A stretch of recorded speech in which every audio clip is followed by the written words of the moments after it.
Assalamualaikum, salam sejahtera, saya Hikmah Jeni.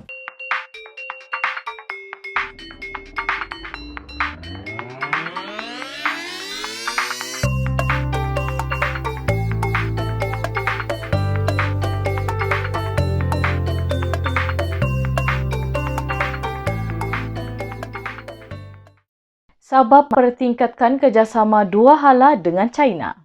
Kerajaan Sabah akan terus meningkatkan hubungan baik dan kerjasama dua hala yang sedia terjalin dengan China. Ketua Menteri Datuk Seri Panglima Haji Jinor berkata Sabah memerlukan bantuan dan sokongan daripada China dalam pelbagai sektor seperti pelancongan, pelaburan hartanah, infrastruktur dan pertanian bagi merancangkan pertumbuhan ekonomi negeri. Oleh itu, Majlis Penasihat Ekonomi Sabah SEAC akan melawat China bagi menarik para pelabur ke Sabah selepas pandemik COVID-19. Katanya, hubungan baik antara China, Malaysia dan Sabah telah memberi manfaat kepada kedua-dua pihak, terutamanya dalam sektor perdagangan dan ekonomi. Beliau berharap hubungan erat itu akan meningkatkan dan mengembangkan semangat setia kawan dan persaudaraan dua hala antara kedua-dua wilayah tersebut. Haji Ji berkata demikian ketika menerima kunjungan hormat Konsul Jeneral Republik China di Kota Kinabalu, Liang Kaid, di Pejabat Ketua Menteri di Pusat Pentadbiran Negeri Sabah PPNS siang tadi. Di majlis ini, Kaid turut menyampaikan sumbangan 50,000 keping pelitup muka kepada Haji Ji. Haji Ji mewakili Kerajaan Gabungan Rakyat Sabah GRS merakamkan penghargaan dan terima kasih kepada Kerajaan China di atas sumbangan dan bantuan yang telah diberikan kepada Sabah dalam memerangi pandemik COVID-19. Sementara itu, Kaid memberi jaminan pihaknya akan memberikan kerjasama dan bantuan yang diperlukan oleh Sabah kerana hubungan akrab China dan Malaysia. Beliau yakin Sabah di bawah pimpinan Haji Ji mampu memerangi pandemik COVID-19. Liang turut menjemput Haji Ji melawat China selepas pandemik COVID-19 bagi melihat sendiri potensi pelaburan kedua-dua pihak termasuk dalam bidang teknologi maklumat, pertanian dan lain-lain. Kerajaan Sabah terus iktiraf peranan wanita. Ketua Menteri Datuk Seri Panglima Haji Jinor berkata Kerajaan Negeri Sabah sentiasa memberi peluang kepada wanita untuk meneraju jawatan penting di negeri ini. Komitmen Kerajaan Sabah dalam mengiktiraf peranan wanita di negeri ini terbukti melalui pelantikan dua wanita sebagai Peguam Besar Sabah dan Datuk Bandar Kota Kinabalu. Haji Ji berkata pelantikan wanita adalah antara usaha kerajaan negeri untuk memastikan penyertaan wanita terutama yang berpengalaman luas dalam jabatan atau organisasi masing-masing untuk diberi pengiktirafan sewajarnya di negeri ini.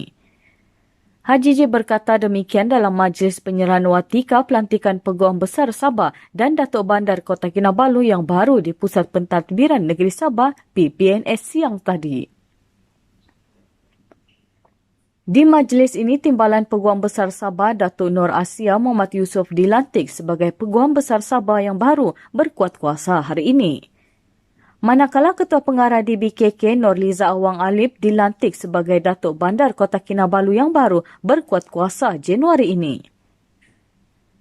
Haji Ji berharap dengan pelantikan ini, jabatan dan organisasi yang diketuai mereka akan lebih cemerlang, berdaya saing serta maju sejajar dengan slogan Sabah Maju Jaya. Kita ke perkembangan situasi semasa COVID-19 di Sabah hari ini. Perintah Kawalan Pergerakan Bersyarat PKPB di seluruh Sabah dilanjutkan sehingga 14 Januari 2021. Kes kumulatif sehingga 27 Disember 2020 adalah sebanyak 36,074 dan kes positif 19 telah direkodkan di seluruh negeri Sabah. KKM masih mengesahkan terdapat peningkatan kes jumlah harian di seluruh negeri Sabah ini. Oleh itu, mesyuarat bersetuju untuk melanjutkan lagi PKPB di seluruh negeri Sabah mulai 1 hingga 14 Disember, 1 Januari hingga 14 Januari 2021.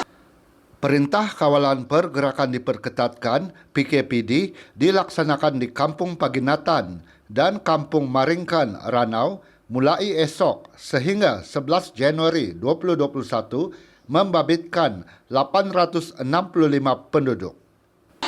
Sehingga kini KKM telah melaksanakan 529 ujian saringan dan sebanyak 89 kes COVID positif telah direkodkan di kedua-dua lokaliti ini. Oleh itu, mesyuarat hari ini bersetuju untuk melaksanakan PKPD di Kampung Paginatan dan Kampung Maringkan, Ranau bermula pada 29 Disember sehingga 11 Januari 2021. Ini bagi memudahkan saringan dilakukan terhadap penduduk yang melibatkan 865 penduduk. Manakala PKPD di Kampung Dasar Baru dan Kampung Desa Bajau Lahadatu sejak 2 Disember lalu berakhir esok. Kes positif baru COVID-19 di Sabah menurun dengan 157 kes dilaporkan hari ini berbanding 186 kes malam, menjadikan jumlah kumulatif kini 36,231 kes.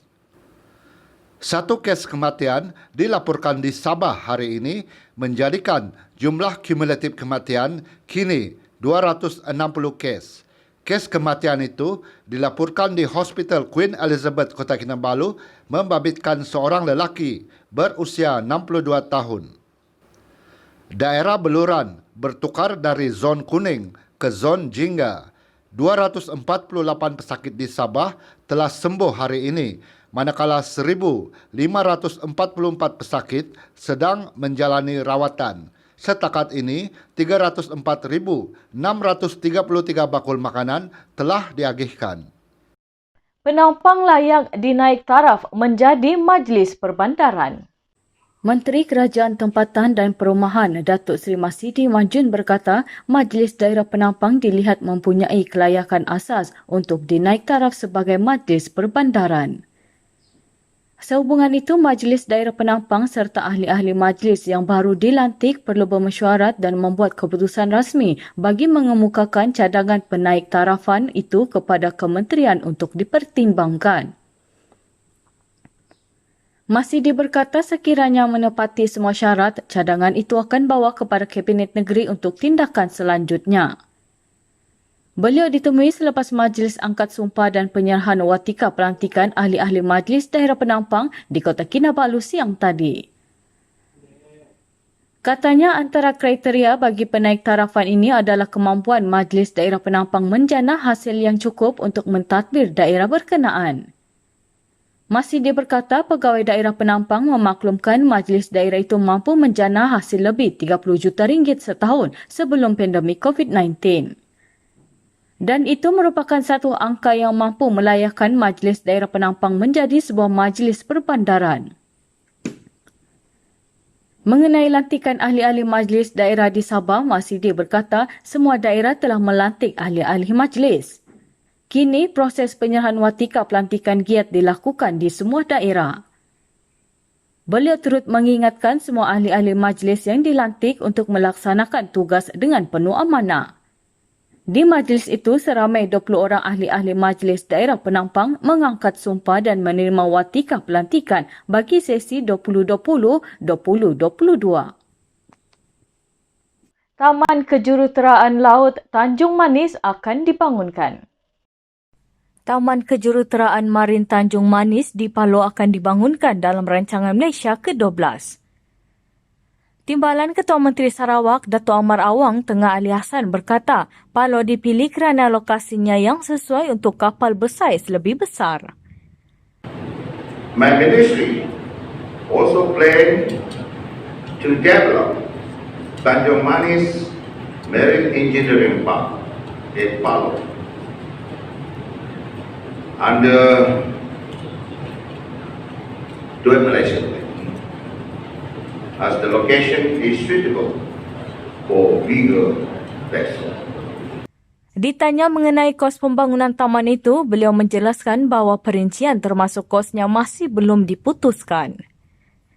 Beliau yang juga Menteri Perdagangan Antarabangsa dan Industri, Terminal Perindustrian dan Pembangunan Usahawan Sarawak ditemui pada Majlis Angkat Sumpah Jawatan Kuasa Pertama Persatuan Industri Maritim Sarawak di Sibu malam Sabtu lalu. Kemudahan itu apabila siap kelak mampu menarik potensi pelaburan sebanyak 1.5 bilion ringgit. Palau will provide you with better opportunities to become big players in shipbuilding, civil base, as well as for oil and gas industry. Tanjung Manis should be declared as a free trade zone area. Sementara itu, Awang tengah berkata industri maritim di Sarawak memberi sumbangan besar kepada ekonomi negara.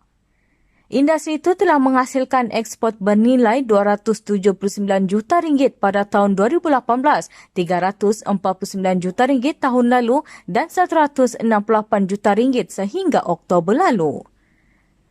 Ketika ini 40 limbungan kapal beroperasi di Sibu.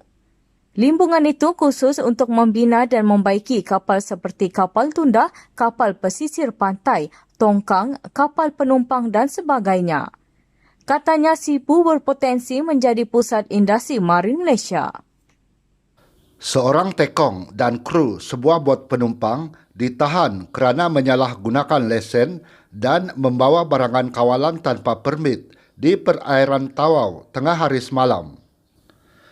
Pengarah Zon Maritim Tawau, Kapten Maritim Siva Kumar, anak lelaki Venga Dasalam berkata, bot tersebut ditahan oleh bot peronda Zon Maritim Tawau yang dalam siri rondaan Op Sejahtera, Op Cegapati Selatan, COVID-19.